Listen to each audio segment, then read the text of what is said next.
राधे राधे भक्तों।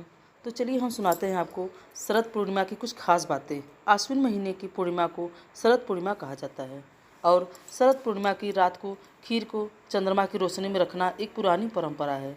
मान्यता है कि चंद्रमा की किरणों में खीर बनाकर रखने से उसमें औषधीय गुण और शुभता भर जाती है और रात भर चंद्रमा की रोशनी में रखी गई इस खीर का अगले दिन सुबह सेवन किया जाता है। और इस बार आश्विन महीने की पूर्णिमा तिथि 2 दिन की है। ऐसे में व्रत किस दिन रखना है और किस दिन पूर्णिमा का स्नान दान किया जाएगा। व्रत किस दिन रखना है, श्री सत्यनारायण भगवान का व्रत किस दिन रखना है, इस बारे में असमंजस बना हुआ है। साथ ही साथ इस बार शरद पूर्णिमा पर भद्रा भी लग रही है। इसके अलावा शरद पूर्णिमा पर पंचक का प्रभाव भी रहेगा। तो चलिए आपको बताते हैं कि शरद पूर्णिमा की सही तिथि और शुभ मुहूर्त के बारे में।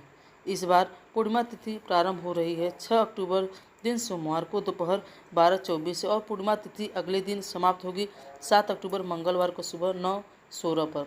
पूर्णिमा का व्रत क्योंकि चंद्र देवता की पूजा के साथ ही पूर्ण माना जाता है। ऐसे में जब पूर्णिमा 2 दिन हो तो जिस दिन पूर्णिमा तिथि भी विद्यमान हो और चंद्रोदय का समय भी प्राप्त हो रहा है उसी तिथि में पूर्णिमा का व्रत रखा जाता है। श्री सत्यनारायण भगवान का व्रत भी उसी तिथि में रखना शुभ माना जाता है। ऐसे में इस बार पूर्णिमा का व्रत 6 अक्टूबर दिन सोमवार को रहेगा। श्री सत्यनारायण भगवान की पूजा और व्रत भी इसी दिन रखा जाएगा। इसके अलावा 7 अक्टूबर दिन मंगलवार को ब्रह्म मुहूर्त में और सूर्योदय या अपनी पूर्णिमा तिथि रहेगी। ब्रह्म मुहूर्त के समय विद्यमान तिथि और पूर्णिमा का स्नान दान करना शुभ माना जाता है। तो 7 अक्टूबर सोमवार को पूर्णिमा का स्नान दान किया जाता है। आश्विन पूर्णिमा से ही कार्तिक स्नान भी प्रारंभ हो जाता है। तो कार्तिक स्नान भी 7 अक्टूबर दिन मंगलवार को किया जाएगा। कार्तिक मास भी 7 अक्टूबर मंगलवार से ही प्रारंभ हो रहा है। 6 अक्टूबर सोमवार को ब्रह्म मुहूर्त सुबह 4:48 से 5:36 तक रहेगा। इसी दिन सूर्योदय होगा सुबह 6:24 पर। सूर्यास्त का समय रहेगा शाम 6:05 पर। अभिजीत मुहूर्त दोपहर 12 बजे से 12:49 तक रहेगा। तो पूर्णिमा की जो भी सुबह की पूजा है और ब्रह्म मुहूर्त या सूर्योदय के समय तक कर सकते हैं। इसके अलावा सुबह 5:03 से लेकर 6:17 तक भी आप सुबह की पूजा कर सकते हैं। 6 अक्टूबर सोमवार को राहु काल सुबह 7:30 बजे से 9 बजे तक रहेगा। तो राहु काल के समय आप राहु और केतु ग्रह से संबंधित दान दे सकते हैं। जहाँ तक हो सके राहु काल लगने से पहले आप सुबह की पूजा कर लें। और क्योंकि इस बार 6 अक्टूबर सोमवार को पूर्णिमा व्रत के दिन भद्रा भी लग रही है और इस बार भद्रा का वास मृत्यु लोक में ही रहेगा, जो कि समस्त शुभ कार्यों के लिए अशुभ मानी जाती है। तो यदि आप आज कोई भी शुभ काम करने का सोच रहे हैं तो भद्रा काल लगने से पहले कर सकते हैं। लेकिन भद्रा लगने से लेकर समाप्ति तक कोई भी शुभ काम जैसे योगोपवित्र, मुंडन, गृह प्रवेश, कोई नए व्यवसाय का आप शुभारंभ करना चाहते हैं तो उस काम को करने से बचें। भद्रा काल सोमवार को दोपहर 12:23 से प्रारंभ हो जाएगा।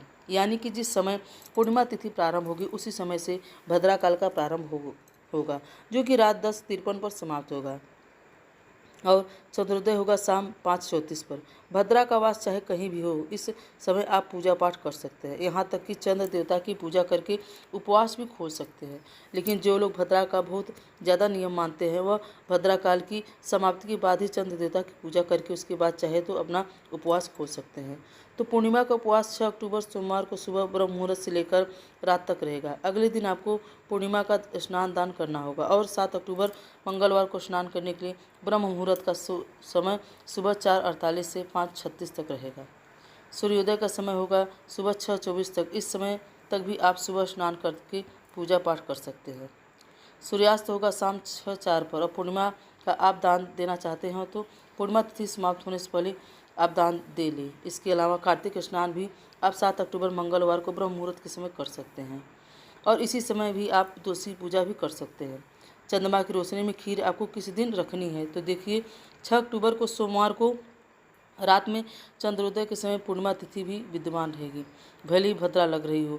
तो ऐसे में आप भद्रकाल के समय भी चंद्रमा की रोशनी में खीर बनाकर रख सकते हैं। लेकिन जो लोग बहुत ज़्यादा विचार मानते हो भद्रा का, तो भद्रा काल की समाप्ति के बाद यानी सोमवार को रात 10:53 के बाद जब भद्रा काल समाप्त हो चुका हो उस समय आप अपने घर की छत पर, खिड़की पर या जहाँ भी चंद्रमा की रोशनी पड़ रही हो वहाँ पर कुछ देर के लिए खीर किसी पात्र में रखें। चांदी का कटोरा हो तो उसमें रखें। उसके ऊपर बारीक जाली या फिर बारीक चुन्नी रख दें ताकि खीर में चंद्रमा की किरणें प्रवेश कर सके और इसके बाद से आप कुछ देर रहने के बाद जैसे 2-3 घंटे या एक 2 घंटे खीर रहने दें और उसके बाद उसका प्रसाद के रूप में सेवन कर सकते हैं।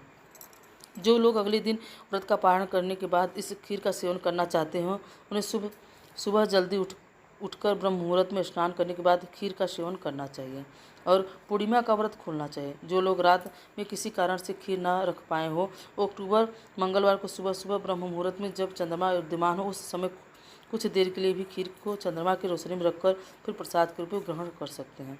शरद पूर्णिमा पर किया गया दान अनंत गुना पुण्य प्रदान करता है। तो इस दिन आप भगवान विष्णु को भोग में तुलसी पत्र रखकर खीर का भोग लगाएं और इसके बाद खीर का दान भी करें या खीर बनाने की सामग्री जैसे दूध, कच्चे चावल और खांड वगैरह का दान कर सकते हैं। दही आदि का दान या सफ़ेद वस्त्रों का दान भी निर्धन लोगों को दिया जा सकता है।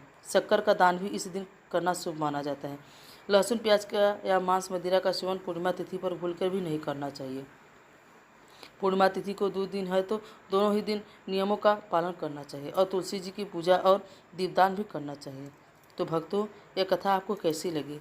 इस कथा में जो जानकारी है अगर आप उस नियम को आपको अच्छा लगे तो हमें कमेंट में जय माता दी जरूर लिखें। हर हर महादेव। राधे राधे।